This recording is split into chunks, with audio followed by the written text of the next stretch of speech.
Les leçons de vie, de mort et d'amour de Bernard Tapie ne lui ont pas du tout plu. Il y a quelques jours, Franz-Olivier Gisbert publiait ce livre consacré à l'homme d'affaires qui lutte depuis des années contre un cancer particulièrement tenace. Dans cet ouvrage, le journaliste dresse un portrait intime de l'ex-patron de l'Olympique de Marseille, qui revient sur les grands moments de sa carrière professionnelle mais aussi de sa vie. Un défi pour Fogg qui n'est pas tapiste au départ, comme il l'a confié sur les ondes de France Inter ce mercredi 16 juin. Pour l'écriture de ce roman, les deux hommes ont vécu des hauts et des bas.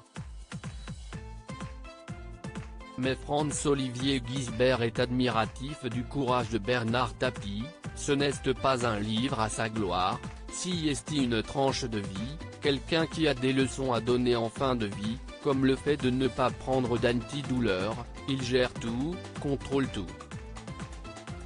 Comme souvent avant la publication du livre, les deux hommes ont passé une sorte de marché. Le deal, c'est à qu'ils relisent toutes les citations, a ajouté Franz-Olivier Gisbert sur France Inter. Sauf qu'en découvrant la prose du journaliste, Bernard Tapie n'a pas mâché ses mots. Bien au contraire. Je lui ai envoyé le bouquin tel quel.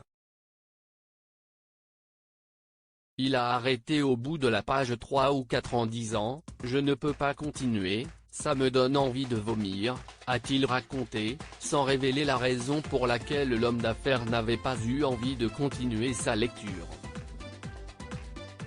Pas froissé par la réaction de Bernard Tapie, Fogg ne cesse de l'honorer durant sa tournée médiatique. Je l'appelle le professionnel de la survie, expliquait-il notamment dans Quotidien. Il ne s'arrête jamais. Il ne lâche jamais l'affaire et je suis persuadé que son cancer a peur de lui tellement il se bat. Comment va Bernard Tapie? Depuis 3 ans, Bernard Tapie se bat contre un double cancer qui s'est propagé sur d'autres organes. Et les dernières nouvelles sur son état de santé ne sont guère rassurantes.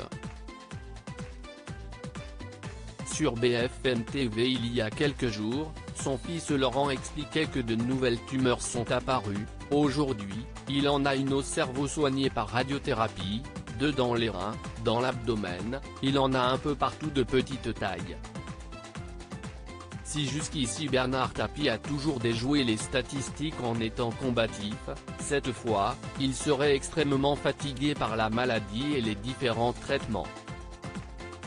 Sur le fait de se battre il est hors norme, mais il n'y a pas de surhomme, ajoutait son fils, admiratif. Car en plus de la maladie, Bernard Tapie doit également faire face à la justice.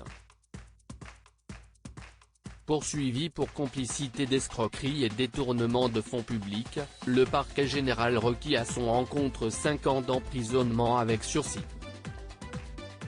Le verdict est attendu pour le 6 octobre.